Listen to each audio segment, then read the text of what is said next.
Saya punya pertanyaan untuk Raden Fakih. Semoga segera ada jawaban. Niqobah mana? Ini tantangan buat KRT Raden Nur Fakih ya. Niqobah mana yang meragukan Ba'alawi? Niqobah mana yang meragukan Ba'alawi seperti yang Raden sebarkan di setiap tempat dan video?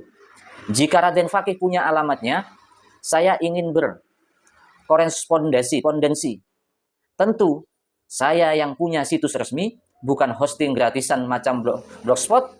Nanti saya akan memperkenalkan ke Raden siapa saja nakib dan pengurus Niqobah yang telah saya temui di Jordan, Turki, Mesir, Iran, dan Irak.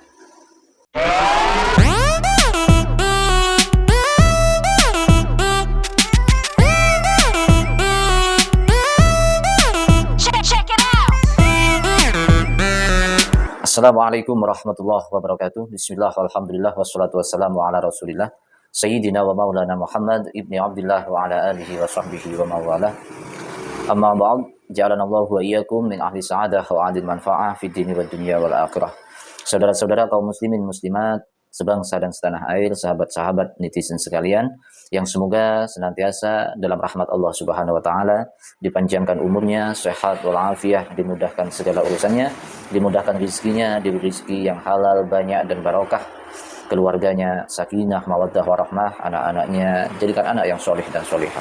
Dan semoga kita semuanya diberi keistiqomahan, diberi kekuatan untuk selalu istiqomah dalam beribadah, istiqomah dalam memberi manfaat kepada sesama, yang semuanya itu akan membawa kita insya Allah kepada husnul khotimah. Amin ya rabbal alamin.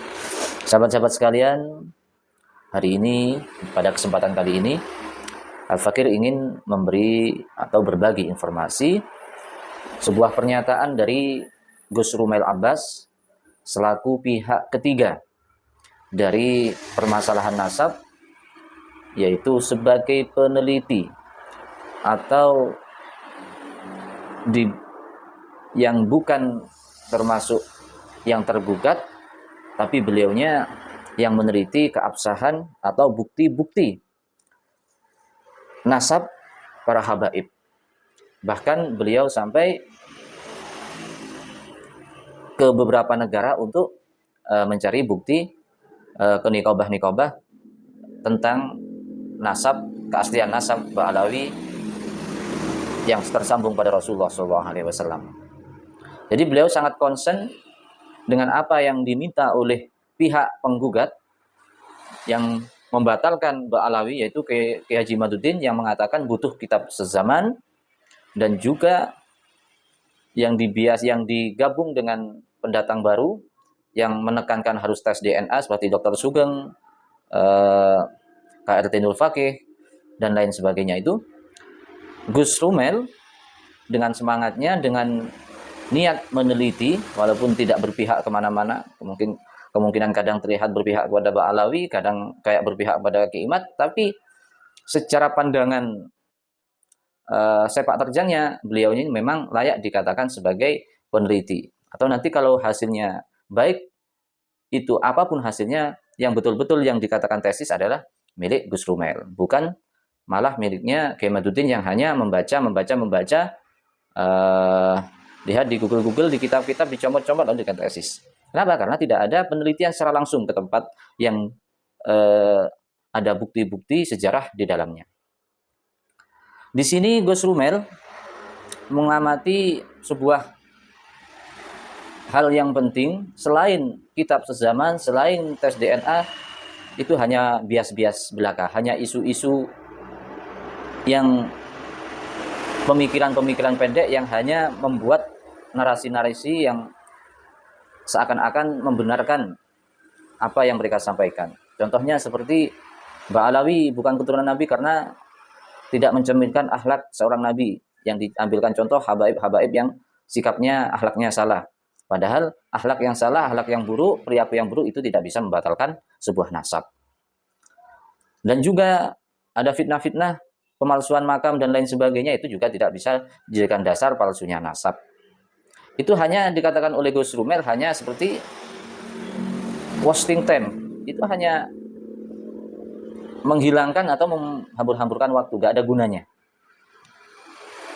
Jadi beliau konsen satu, yaitu yang mana ada 3 perkara yang penting, yaitu yang dipertanyakan oleh Kimaduddin, yaitu kitab sezaman, syahadah atau penyaksian nasab dari Niqobah internasional, dan tes DNA.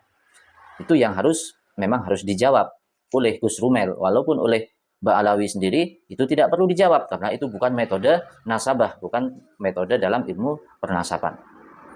Penelitian saya ke Turki, beliau ke Turki juga, Jordan, Jeddah, dan Madinah mengantarkan saya pada beberapa pengurus Niqobah atau tokoh yang menyambungkan saya dengan Niqobah di Timur Tengah. Bahkan saya ngopi di kantor direktur Darul Ifta Jordania, yaitu semacam MUI di bawah otoritas sebuah kerajaan, dan Niqobah di Jordania berada di bawahnya secara administratif. Jadi memang ini Niqobah yang legal. Negara yang berkali-kali disebut oleh Raden Fakih dalam uraian tes DNA.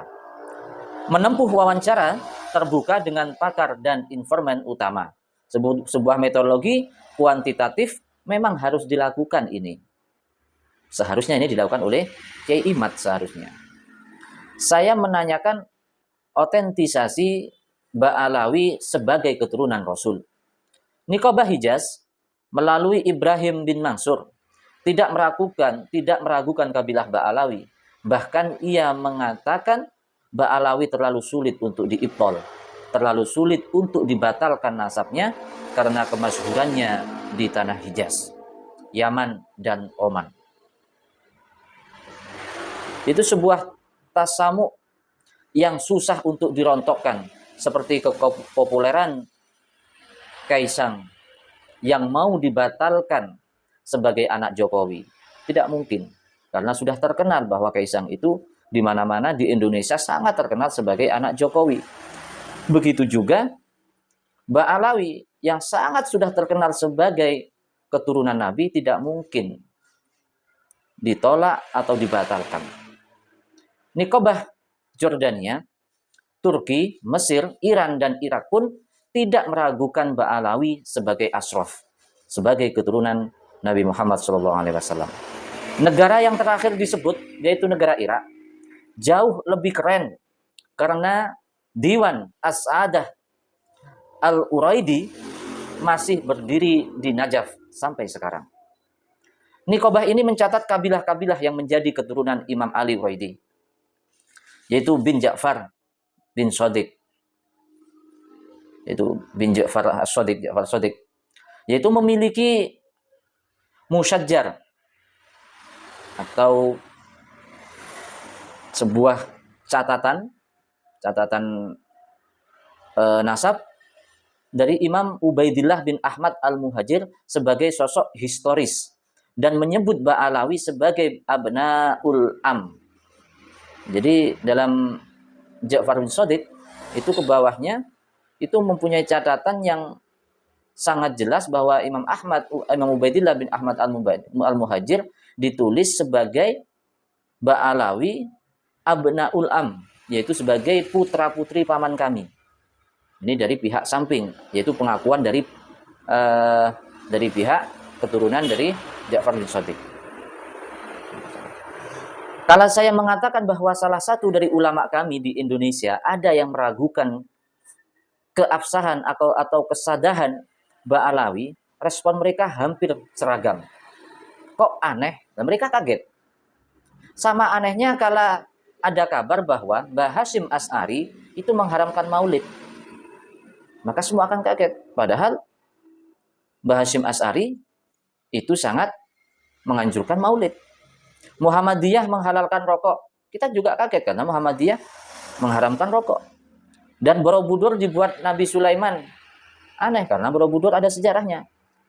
Seaneh itulah Ba'alawi diragukan sebagai keturunan Rasulullah di telinga mereka. Nah, jadi ini nakobah-nakobah yang ada di Irak pun dan yang oleh mereka dikatakan membatalkan, mereka kaget kalau di Indonesia ada ulama yang membatalkan nasab Ba'alawi yang sudah jelas dan sangat masyhur. Bahkan tadi dikatakan contoh-contohnya seperti itu. Lalu di Indonesia kok ada yang percaya? Ini hanya orang yang tidak tahu lalu dapat kabar seperti ini, atau memang orang nggak mau tahu, bahkan orang yang bodoh, ya, yang termakan hasad. Tepat di sini saya punya pertanyaan untuk Raden Fakih. Ini semoga segera ada jawaban. Niqobah mana? Ini tantangan buat KRT Raden Nur Fakih ya. Niqobah mana yang meragukan Mbak Alawi? Niqobah mana yang meragukan Mbak Alawi seperti yang Raden sebarkan di setiap tempat dan video? Jika Raden Fakih punya alamatnya, saya ingin berkorespondensi. Tentu, saya yang punya situs resmi, bukan hosting gratisan macam blogspot. Nanti saya akan memperkenalkan ke Raden siapa saja nakib dan pengurus Niqobah yang telah saya temui di Jordan, Turki, Mesir, Iran, dan Irak. Ini tantangan untuk KRT Raden Fakih. Tunjukkan yang selama ini katanya ada Niqobah di Irak dan semua tadi yang disebut yang membatalkan, meragukan nasabah Alawi. Tolong tunjukkan kepada Gus Rumel. Raden Fakih menilai saya menciderai janji karena dianggap tidak berpikiran sehat dan membuat framing tentang tes DNA. Mari saya tunjukkan bahwa penilaian saya untuk tes DNA tidaklah membual. Ini katanya balasan dari Raden Fakih. Kita mulai dengan silsilah Kanjeng Nabi terlebih dahulu. Ini sudah pembahasan yang lainnya. Ya sudah, semoga ini nanti kita bahas yang selanjutnya karena ini juga panjang. Ini tentang tes DNA yang nanti menjalar ke teori-teori yang sudah dipaparkan oleh Dr. Sugeng dan juga Dr. Manahem, dan juga yang paling relevan dalam hal ini yang dikatakan oleh Gus Rumel, yaitu apa yang telah dikatakan oleh Aventador 007, bahwa tes DNA itu tidak ada sampel yang otentik, tidak ada sampel yang memang betul bisa dibuat rujukan. Makanya tes DNA itu selalu berubah-ubah. Walaupun satu jalur, satu nasab, itu haplogrupnya tidak akan sama. Dan akan mengarah kepada sebuah teori Darwin yang bahwa yang makhluk keturunan atau yang menurunkan manusia ini awalnya bukan Nabi Adam, tapi yaitu dari monyet. Nah itu kalau mengikuti tes DNA yang dikatakan oleh Aventador 007. Mungkin ini dulu.